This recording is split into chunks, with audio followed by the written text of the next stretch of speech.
Hey guys, welcome to Big Laws Official. A little bit different today. We have the World Disabled Strongest Man competition taking place in Canada in a week's time, guys, 17th and 18th of June.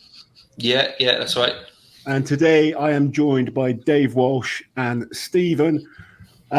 Stephen Moore, sorry. Stephen, you are competing in the standing class. Dave, you are competing in the seated class. How are you both feeling for next week? Yeah, so I'm feeling great. I'm feeling the best shape I felt in quite a while. Feeling the most prepared I felt for going into a competition. So I just can't wait to get out there and just to kill everyone, literally. Good man. What about you, Stephen? Nice. How's your prep been? How are you feeling? I was saying mostly good under the circumstances. I've had some ups and downs with my prosthetic, and through a few adjustments of my socket and stuff like that, I feel better. But it's kind of like I have this. It's kind of like maybe too much detail, but I have a cyst on my residual limb that goes into the socket, and sometimes it just flares up when I walk a lot, and then walking hurts for a few days. But I think the timing is such that by the time the comp rolls around, I'll be back to normal, because I'm normally very good in the moving events. But like, sometimes you just have a bad leg day and it just doesn't cooperate, but mostly feeling really good. I've been getting stronger on the program that I've been working, and I think I'll definitely do better than of a story about what happened in Iceland last year, but if I don't do better than I did in Iceland, I have a problem. Well, let me kind of just fill people in that don't know who both of you are and don't really know about Disabled Strongman. Disabled Strongman's been going for around 10 years now? 20. 20 years, okay. Yeah, it's the 20th year of World's Strongest Disabled Man. Oh, wow. How long has it been going in the UK for? That would be about 10 years. Okay, because I remember Gary, who is it? Gary Clark. Yeah, Gaza brought it over to the UK, and it's really grown. And obviously, you've come into it. Stephen, yourself, you compete in a lot of able-bodied competitions as well. So just so people understand how it works, because there's so many different types of disabilities. Right now, there's only two classes for strongman: the seated class and the standing class. I think so. Just kind of viewers get an understanding of what you guys have to do and why you're competing in these shows. Why don't you give us individually your backgrounds and what led you to competing in disabled strongman firstly, and then getting to the world level? Because I've seen the growth of it. It's been incredible. I've been lucky enough to go to a few of the shows, some incredible athletes. And for those that don't know, I work with both of you two, coaching you. And, it's been a pleasure to work with two incredibly determined athletes, motivating not just me, but, hundreds of other people as well, thousands of other people, hopefully after this. That's the goal. But, tens of other people after this. We'll start with you, Dave. Kind of why don't you tell everyone how you ended up getting into disabled side of strongman? Yeah, so for me, it was very much, I've been doing strongman for quite a while now. Since I think 2012, I actually started in the able-bodied category, where I started at novice level. This is before I was disabled, so I really enjoyed everything to do with strongman, to be honest. Coming from a military background, it was good to have a regime to come in, know exactly what you're training and eating and et cetera. So for me, starting strongman kind of made me interact more with people and kind of helped me, I say with confidence and stuff after leaving the military. But in 2014, I was diagnosed with multiple sclerosis, and it kind of hit me quite hard. I'd say for quite soon after that, I started to deteriorate in my mobility and in my health, especially with leg strength and stuff. And it kind of, I was kind of forced out of able-bodied strongman by my own body. It kind of stopped me being able to do anything, and I wasn't able to get a clean break either, because all my friends were still doing strongman. So all of the interactions I had with people were pretty much gone for quite a while. And it wasn't until finding a chap called Mark Smith online, who was at the time Britain's strongest disabled man, that I thought, this is actually quite cool. Maybe I could look at getting into this, and then contacted Mark, and then straight away not working together, but having that interaction with someone else of the same level who was competing in disabled strongman and who loved it. So that's kind of how I got into it, and then I kind of started to take it more serious. I'd say about two years ago. I think that's kind of when I started working with you, Lars, or was it 1 year ago? Just during the lockdown, I kind of started taking it a bit more serious, thinking, I could do all right at this, and you've done okay so far. You've been doing well. What is it? You're British champion and 2-time second at the World Championships.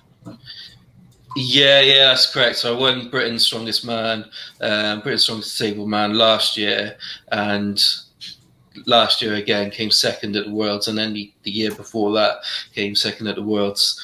And I've been told this year I'm going to come first. So we're gonna go and win it this time. Yeah. Marty McFly came and told me that. He said he's been to the future. Nice. Buddy. Well, it's the military background thing seems to be quite a common occurrence with a lot of the disabled athletes.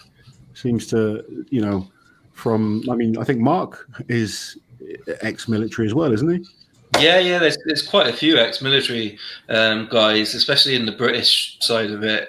I think you get kind of, when you're in the army, you're very regimented, and you've got a different mindset than everyone else, and you find that in strongman as well. You've got a different mindset, not the right mindset, but you've got a different mindset. Yeah. And I think it kind of blends quite well, and you wouldn't find a group of guys kind of like it, either not in the military or not in strongman. You wouldn't go to like kind of football and find the same type of guys you find in strongman, I think. Sure. Stephen, what about yourself? How did you end up competing in these contests? It was interesting. I started powerlifting when I was 14 in high school, and just fell in love with it. I've been competing in strength sports ever since.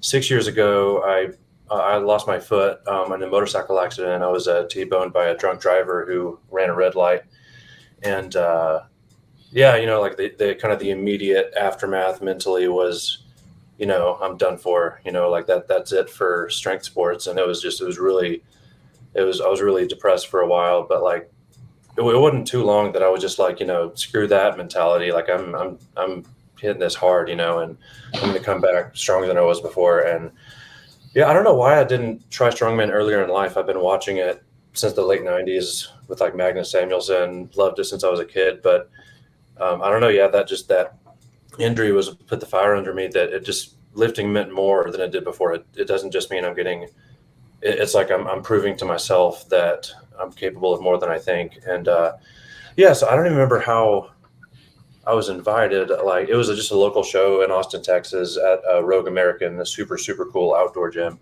But Austin Strongest Savage, I competed novice. It's like 11, 12 able-bodied athletes, and I came second. And I was like, okay, like that's fun, and that was 1 year after. It was actually 11 months after my amputation.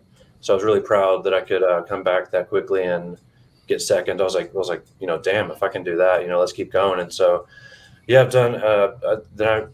Next year I got first place in novice, which means you can't do novice anymore. So I started doing open. Went to 2018 Nationals, got my ass handed to me. I think it's a bit too easy to qualify for USS Nationals, if I'm being honest. But it was a great experience, lots of fun. And this will only be my fourth disabled show coming up next week. But I did, my first one was America's Strongest Disabled Athlete in Ohio last year. And then, what was my third? Yeah. Then, I can't count. Iceland, World's Strongest Disabled Man.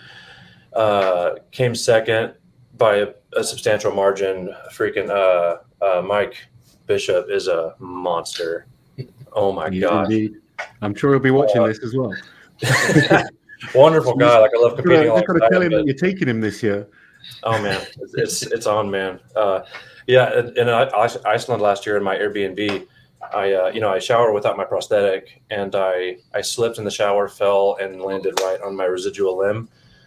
And so that was the night after day one. The day after that, I had yoke carry, farmer's carry, and I was like, "You're joking me." So I limped down the course with a 600-pound yoke. Got halfway down with the farmers. Anyways, dropped a ton of points. He might have, he probably would have beat me anyways, but I hope to score a few more points on him this year. And if I don't take him this year, I'll take him in the Arnold's or next one. But you're gonna give him a run for his money this year. Your training is going very well. I mean, I'm lucky enough to get to watch what you guys do. You send me your training videos. We're trying to peak for these shows, and it's inspiring for me. And I've competed in strongman for many, many years, but seeing what you do, it's also helped me as an athlete sometimes overcome my own issues, because we all feel sorry for ourselves at times. Every single athlete, you'll pick up an injury and you feel shitty and you think everyone's against you, but there's always people worse off than all of us. There's always someone that's worse off. And I love the attitude that I try and stay positive, and I love that you guys don't let anything stop you. You focus on, all right, you lost your leg, fucking sucks. It does. But you run faster than a yoke than plenty of able-bodied guys that I know and I train. And it's, I love sort of showing people like that are kind of, I've got a sore knee today, or I've got a bad foot. I'm like, look at this guy. Yeah, this guy hasn't got a knee. They shut up pretty quick after that. So I think regardless of how you both do, and you're both awesome competitors, but one of the great things with the disabled side of the sport is it's showing that you can still do this. You can still get out there and perform. And when I say these guys are good, they're lifting ridiculous numbers. I mean, what have you done on the seated deadlift, Dave? 610 kilos. 610 kilos. Yeah, I saw that. Tried the seated deadlift just to see what it felt like, and it was horrible. Yeah, it's not a great. It's not. People try and compare it to an able-bodied deadlift, but it's not. It's two different moves. Obviously, you're not lifting it up off the ground as far, and you're not using legs because that defeats the point of a seated deadlift. But I think when people try it, they're quite surprised on how difficult it can be, and just to know that you can, hold that weight, or obviously you're not holding it. Let's explain to people the events, because you're two different classes. There's a seated class and the standing class, and you have a couple of different events. So, Dave, do you want to go through the seated class and the events that you've got to do in the competition? I know it's similar, but there's a few differences. Yeah, so we're kicking it off with the seated axle deadlift, and this one is rising weight. So every time you do a rep, you put it down, you add weight on, do another rep, add weight on, and stuff like that. So, and not sure how they're going to go, if they're going to go to max weight completely, or if they're going to go to quickest person to get to this number of reps. But yeah, that's quite a good event for me, and I'm really looking forward to that one. I pulled some good numbers in training last week, so yeah, definitely looking forward to that one. Yeah, definitely looking strong on that right now. Then we move on. What's the next event? The second event for day one is the dumbbell hold. So I don't think it's a ridiculous weight. I think it's like 60 kilos, but obviously it's time, so longest time. This is a grip event. Yeah, grip event. So you literally just hold them to the side of you while you're sat down. With usually you're on a bench, so just like a normal bench in the gym, inclined a bit back, so you kind of literally just gripping it. And yeah, quickest time wins. I think there's a bit of a monster in my category at this. There's a guy called Thomas who he used to be a firefighter. He was in 9/11, and I've heard he held it last time for like 4 minutes or something. It's just an absolute. His hands are like horrible. Yeah, ridiculous. Yeah, probably get bored before he actually needs to put it down. Just want to bring me a drink. Yeah, change the song. Yeah, no, and then I think on day 2, then we've got the arm over arm truck pull, where you're just usually sat on the floor. Sometimes they do it so you're strapped in, so there's no legs at all, because there are amputees in my category who can use one leg. Sometimes it's not very fair. So it all depends on how it is when you get there. And it is a vehicle this year. So again, quickest time wins. And then we are moving on to the log press, which is incline log. Again, max weight. Every time you do a rep, they'll put weight on, do a rep, put weight on, do a rep, put weight on, until you either hit the number of reps they need or max amount of weight. That's quite a good event for me. I'm looking forward to that one. Gosh, what's next? Crucifix hold. Crucifix hold, yeah. Crucifix holds, yeah, horrible. I hate them.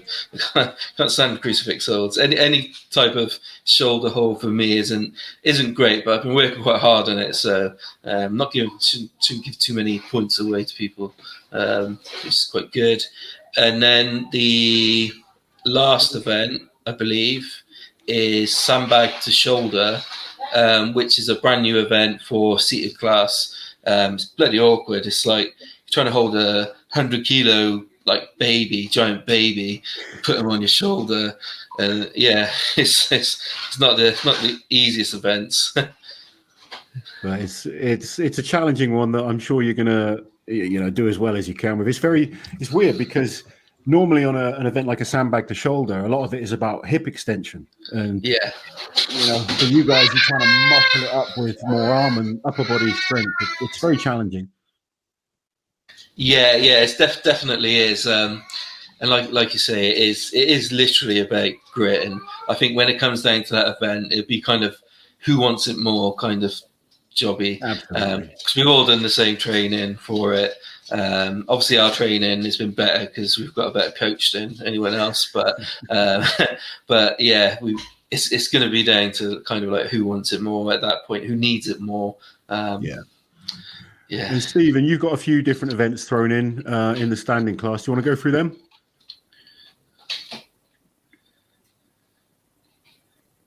Have we lost your sound? He's lost his voice. I think we've lost your sound, buddy. There we go. Oh, that's weird. I didn't even click mute, and it was just muted. Oh, okay. That's strange. Arm over arm truck pull. Done traditionally, like able-bodied, sitting on the ground, feet pressed up against a post of some sort, arm over arm truck. I did really well at that one last year. I was I think just fractions of a second behind Mike, but I learned from working with you. I used to get really full extension, which is great if there's no momentum built up. But since the vehicle starts moving faster and faster, you got to get back to the rope faster and faster. And I was losing some time on that, so I should get him on that one. And then actual deadlift reps, adding weight every rep, pick it up, put it down, they add weight, rinse and repeat until you can't go anymore. Deadlift's a weaker event for me traditionally. I'm hoping in the next year sort of turn it into a strength, or at least lose less points on it. But Mike's got a much stronger deadlift than me, but I'm still looking forward to that one to see how my training's been going and how the results fare on that one. Log lift, same way, put it overhead, put it back down, they add weight every rep. Looking forward to that one. My overhead has come a long way in the past few years, and log is definitely if it's not my favorite, it's my second favorite. I've always loved log, even if it's not always my absolute best. There's just something so primitive about just putting a log over your head. It's fun. And then sandbag to shoulder. That one should be pretty good. The funny part about all these events are Magnus doesn't like to get too specific about what he's going to weigh. So you're just like, it's hilarious because so many people in various different strongman comps they want to know everything. They want to know the weights, they want to know the handle width, the diameter of everything. And Magnus is so much like, he's like, it's strongman events, we'll find out on the day. And from a coaching point of view, I'm kind of questioning you guys. What are the events? What weights have we got? And you're like, we don't know. So, mate, and we don't want to question Magnus because we don't know exactly. Stupid. We don't want Magnus to come to us and be like, it's strongman, Like, hey, Magnus, what kind of bar are we going to use? Sure, you guys are ready for anything, but continue anyway. Sorry to interrupt you. Continue with the event. Okay. Yeah, and then the next two events are probably my best ones: Super Yoke head-to-head and Farmers head-to-head. Like I said, it's those are my favorite, anyways. Even if I wasn't pretty good at them, just because it's like, as an amputee, it's like, that first thing is like, I got to learn to walk again, and then it's like, okay, let me walk with some weight on my back, or let me walk with a shit ton of weight on my back. And that was just so like almost emotional, because you put it down after a good run and you're just like, how did I do that? But like my PB on that is 700 pounds at America's Strongest last year. And then it was Yoke and Farmers, and on the Farmers, I didn't have, I have this, it's hard to explain, but my prosthetic is held on by vacuum via the sleeve that goes over the seat, the socket, and then over my leg. If you get a hole in that sleeve, you're done for. Like, there's no more vacuum. The socket, the prosthetic wants to fall off.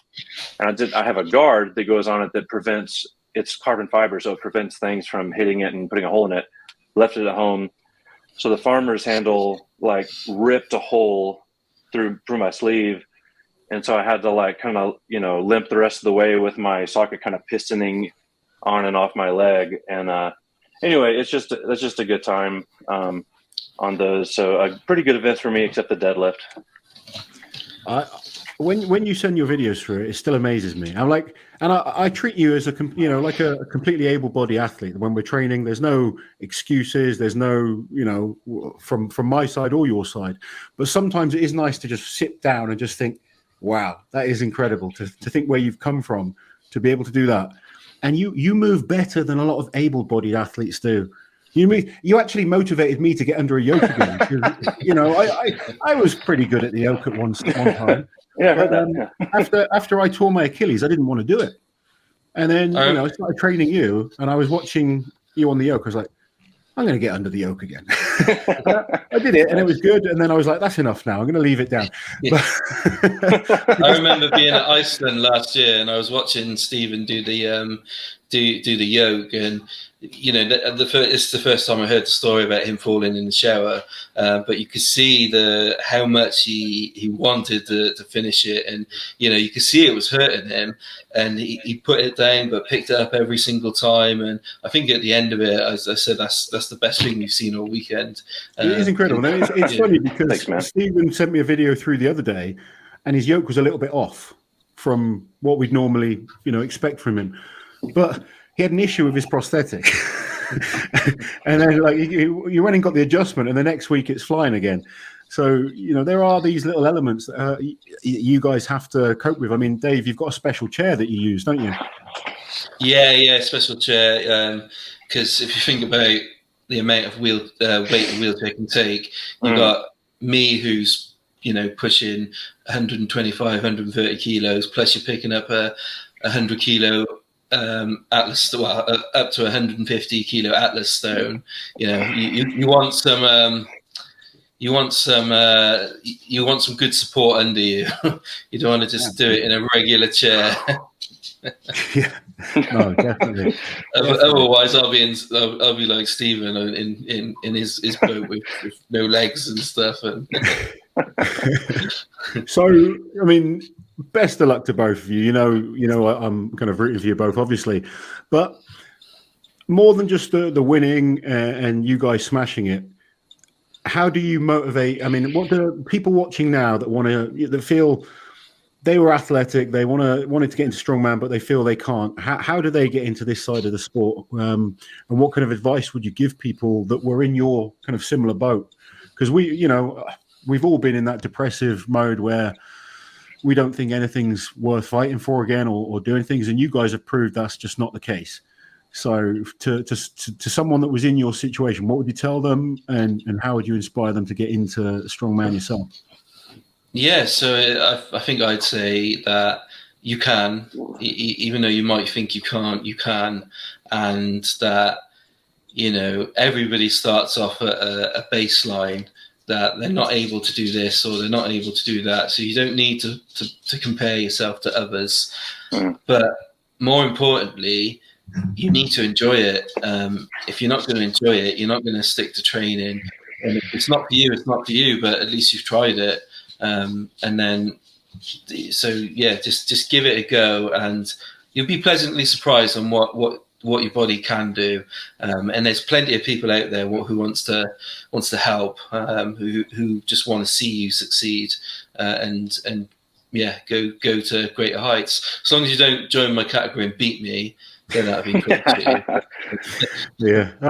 That's great advice, not just for disabled athletes, man. That's great advice for anyone that wants to do strongman or any sport. But yeah, it's funny. I remember Gary Clark being like the only British disabled athlete, and then obviously he inspired so many more people to do it, and then he started to get beat, and I know he got upset about it, but he was the first person to do it, and he inspired so many more people to do it. So if you guys can inspire more to do it, right now we only have two classes really for disabled.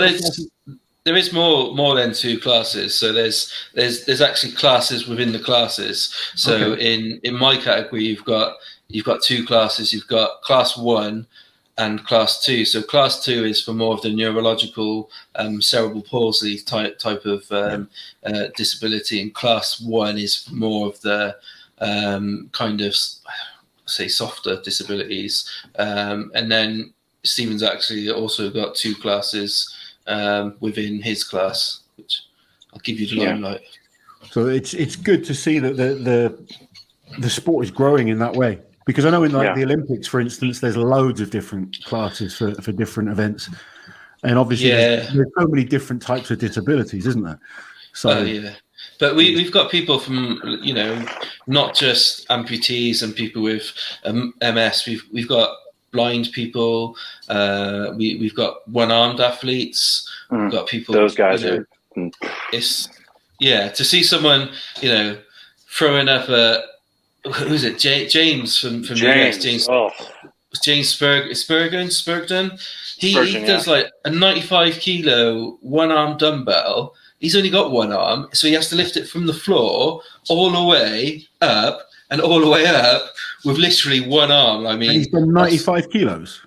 I'm pretty sure he's done up like 90 kilos. That's incredible. It's ridiculous, absolutely ridiculous. And, I love how you guys enjoy watching the other athletes as well, because I've been to a couple of the disabled comps, and because I've been to so many comps, I've seen so many athletes, and you guys are the only guys that don't complain.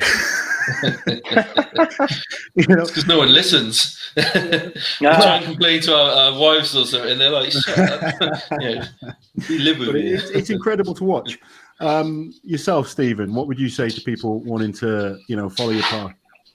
Yeah, because I had 11 years before I became an amputee as a power lifter, and so I was no limitations, young, healthy, and then boom, my life was changed. And so I don't know how I got into this. Like I had to, I guess, but I realized, like, my biggest advice is don't be all or nothing.